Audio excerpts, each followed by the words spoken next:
घर की वायरिंग करवाते समय ध्यान रखने वाली मैं कुछ बातें बताऊंगा, आपको ध्यान रखना चाहिए। टोटल 21 बातें हैं, आपको ध्यानपूर्वक लिख के रख लेना चाहिए वायरिंग करवाने से पहले। पहला नंबर, आपको सही इलेक्ट्रीशियन का चयन करना चाहिए। सही इलेक्ट्रीशियन का मतलब ये हुआ कि उसको वायरिंग करने के हाउस वायरिंग कैसे करते हैं उसको जानकारी होना चाहिए। दूसरा नंबर होता है वायरिंग का नक्शा बनाना। इसका मतलब ये हुआ कि जो इलेक्ट्रीशियन है वो सबसे पहले आपको घर में विजिट करेगा और आपको ज़रूरत के हिसाब से नक्शा बनाएगा। नक्शा मतलब ये हुआ कि मीटर कहाँ पे लगना है, एमसीबी बॉक्स कहाँ पे लगना है, पावर प्लग आप जो डालिएगा एसी का डालिएगा, गीजर के डालिएगा, जहाँ जहाँ आपको जितना ज़रूरत है उसके हिसाब से आपको पूरा कहाँ पर कौन सा फिटिंग करना है, मतलब कि एमसीबी कहाँ लगाना है, स्विच बोर्ड कहाँ लगाना है, पावर सॉकेट कहाँ लगाना है, पूरा डिटेल आपको नक्शा पर ड्राइंग करके देगा। सबका अलग अलग सिंबल होता है तो यहाँ पे सिंबल का यूज करेगा। तीसरा पॉइंट होता है गुड क्वालिटी का तार का उपयोग करना। गुड क्वालिटी मतलब होता है फायर प्रूफ, मतलब कि कॉपर का तार तो आप यूज करिएगा लेकिन फायर प्रूफ होना चाहिए। फायर प्रूफ मतलब ये हुआ कि गलती से कहीं पे शॉर्ट सर्किट हो गया या आग लग गया तो ज़्यादा नुकसान नहीं हो। तो वायरिंग करते हैं वो बार बार नहीं होता है, उसका लाइफ कम से कम 20 से 25 साल 30 साल भी होता है। ये पूरा वायर पे डिपेंड करता है क्योंकि वायर अंडरग्राउंड में रहता है। यदि आपको सॉकेट खराब हुआ तो सॉकेट चेंज कर सकते हैं, लेकिन तार जो खराब हो गया तो पूरा आपको, एक तार खराब हुआ तो पूरा तार ही आपको चेंज करना पड़ेगा। इसलिए वायर का क्वालिटी अच्छा होना चाहिए। चौथा नंबर है तार का अलग अलग कलर का उपयोग करना। अब तार का हम अलग अलग उपयोग किस लिए करते हैं, वो इंडिकेशन के लिए करते हैं। जैसे कि देखिए इंडिया में फेज के लिए हम RYB मतलब रेड कलर, येलो कलर और ब्लू कलर उपयोग करते हैं, और न्यूट्रल के लिए हम ब्लैक कलर का उपयोग करते हैं, और अर्थिंग के लिए हमेशा ग्रीन कलर का ही उपयोग करना चाहिए। अर्थिंग के लिए ग्रीन कलर का ही उपयोग करना चाहिए। बार बार मैं इसलिए बोलता हूँ कि कहीं कहीं आपका वाइट कलर का भी उपयोग किया जाता है, लेकिन नहीं करना चाहिए। ये हमेशा जो अर्थिंग का तार होता है ग्रीन कलर का ही आपको उपयोग करना चाहिए। पांचवा नंबर है गुड क्वालिटी के मटेरियल का उपयोग करना चाहिए।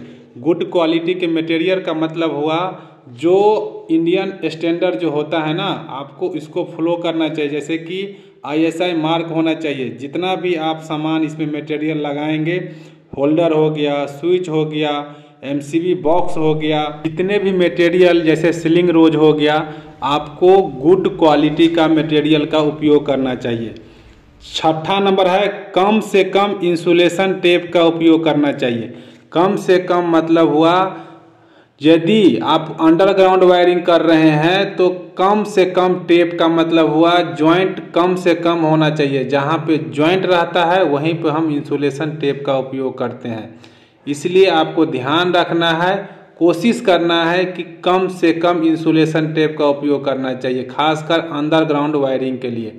क्योंकि एक बार वायर बीच में कट हो जाता है, यदि आप इंसुलेशन टेप इस पे लगाएंगे, सही ढंग से जॉइंट नहीं करेंगे तो धीरे धीरे जब करंट फ्लो होता है ना वायर में तो वायर हीट होता है।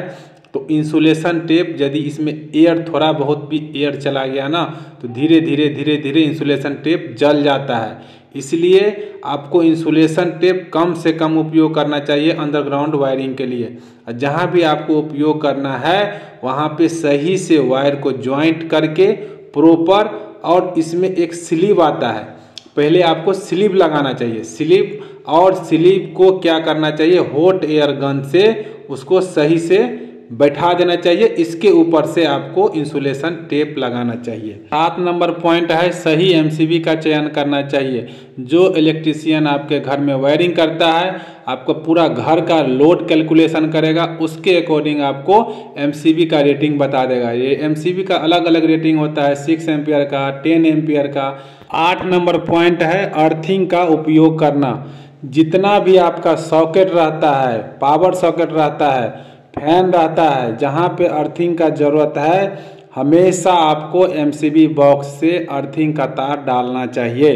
वो अर्थिंग का तार ग्रीन कलर का होता है और जहाँ जहाँ सॉकेट है, आपका लाइटिंग सॉकेट है, पावर सॉकेट है, 6 एम्पियर का, 16 एम्पियर का, सभी जगह अर्थिंग का तार देना चाहिए। 9 नंबर पॉइंट है 6 एम्पियर सॉकेट और 16 एम्पियर सॉकेट के लिए अलग अलग तार का उपयोग करना चाहिए।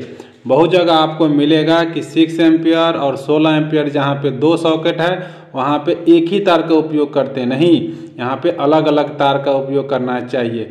वो एमसीबी बॉक्स से आता है, पावर का अलग तार आता है और लाइटिंग का अलग तार आता है।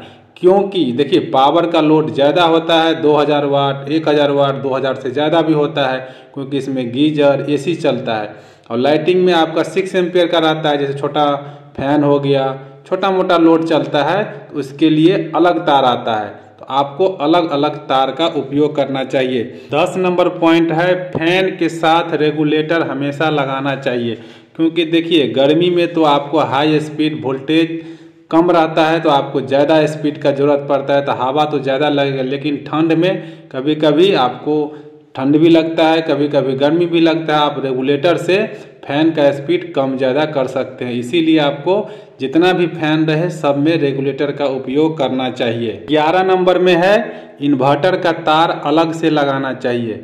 इसका मतलब ये हुआ जितना भी लाइटिंग सर्किट है ना, जितना भी रूम है, सब रूम में अलग से एमसीबी बॉक्स से प्रत्येक रूम में एक तार इन्वर्टर के जाना चाहिए और उसका अलग एमसीबी भी होना चाहिए। और जहाँ पे आपका इन्वर्टर रखा रहता है वहाँ पे भी इन्वर्टर का तार अलग से जाना चाहिए। तो आपको अलग से एक इन्वर्टर का तार भी लगाना चाहिए। 12 नंबर में है लोड के हिसाब से वायर का साइज का उपयोग करना चाहिए। जैसे देखिए मेन लाइन के लिए आप 4 स्क्वायर mm या 6 स्क्वायर mm का उपयोग करते हैं, तो एक रूम के लिए, रूम से खाली पंखा और सीलिंग फैन सब चलाने के लिए आप 1 mm या 1.5 mm का उपयोग कर सकते हैं। इससे आपको पैसा भी बचत होगा। 13 नंबर में है switch board, power socket, holder, तार, जितना भी आपको उपयोग करना चाहिए ISI मार्क वाला ही उपयोग करना चाहिए। 14 नंबर में है सीढ़ी पर स्टेयर केस वायरिंग करवाना चाहिए। स्टेयर केस का मतलब होता है कि नीचे में आप स्विच ऑन कीजिएगा और छत पे जाके आप स्विच को ऑफ कर सकते हैं। इसमें 2 वे स्विच से कंट्रोल होता है, एक ही लैंप को 2 जगह से कंट्रोल करते हैं, उसको स्टेयर केस वायरिंग बोलते हैं। ये सीढ़ी पर हमेशा किया रहता है, इससे आपको बिजली का भी बचत होगा। 15 नंबर में है हर एक रूम के लिए अलग अलग एमसीबी का उपयोग करना चाहिए। इसका मतलब ये हुआ एमसीबी बॉक्स से यदि मान लीजिए 4 रूम है या 5 रूम है, एक हम एमसीबी बंद करेंगे तो एक ही रूम का बंद होना चाहिए, पूरे घर का लोड नहीं बंद होना चाहिए। इसलिए आपको अलग अलग रूम के लिए अलग अलग एमसीबी का उपयोग करना चाहिए। और एक डीपी डबल पोल जो होता है, डबल पोल एमसीबी 1 मीटर के बाद लगाना चाहिए कि मान लीजिए पूरा घर का लोड बंद करना है तो डायरेक्ट फेज और न्यूट्रल दोनों को आप ऑफ कर सकते हैं। 16 नंबर है प्रत्येक रूम में एक इंडिकेटर का उपयोग करना है। देखिए इंडिकेटर इसलिए उपयोग करते हैं, मान लीजिए लाइट चली गई, आपको पता नहीं चलेगा लाइट है कि नहीं है, या लाइट चली गई अंधेरा हो गया तो आपको मेन स्विच जो बोर्ड रहता है रूम में घुसते ही आपको राइट साइड में या लेफ्ट साइड में जहाँ पे लगाते हैं इस बोर्ड में एक इंडिकेटर होना चाहिए। इंडिकेटर से आपको पता चलेगा यहाँ पे स्विच बोर्ड है, अंधेरा हो गया है, तो आप ऑन ऑफ स्विच को कर सकते हैं। 17 नंबर है रसोई घर में बिजली का फिटिंग करते समय आपको ध्यान रखना चाहिए, जैसे कि जब खाना बनाते समय कोई लाइट का जो छाया है वो गैस चूल्हा के आसपास नहीं पड़ना चाहिए। इससे क्या होगा, अंधेरा रहेगा। इसलिए आपको किस दीवार पे लैंप डालना है या होल्डर डालना है वो आपको ड्राइंग में पहले से इंडिकेट करना चाहिए। किधर आपका गैस चूल्हा रहेगा, किधर लाइट रहेगा, आपको इंडिकेट पहले ही कर देना चाहिए कि छाया नहीं पड़े। 18 नंबर में है एमसीबी ट्रिप इंडिकेटर होना चाहिए। जैसे कि एमसीबी ट्रिप हो गया है, वो एक इंडिकेट करेगा इंडिकेटर से कि ये एमसीबी ट्रिप है।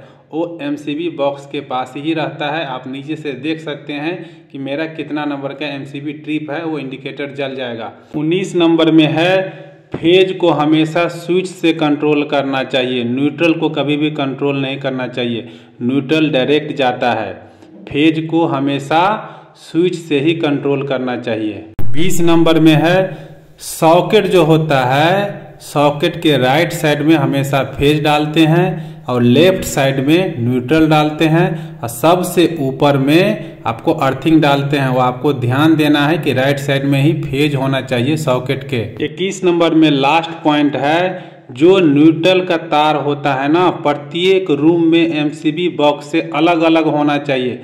पावर का न्यूट्रल अलग होना चाहिए, लाइटिंग का न्यूट्रल अलग होना चाहिए, एक ही न्यूट्रल कभी भी नहीं देना चाहिए। तो दोस्तों मैं उम्मीद करता हूं कि ये वीडियो आपको अच्छा लगा होगा। अच्छा लगा है तो मेरे चैनल को लाइक कीजिए, सब्सक्राइब कीजिए, दोस्तों के साथ अधिक से अधिक शेयर कीजिए।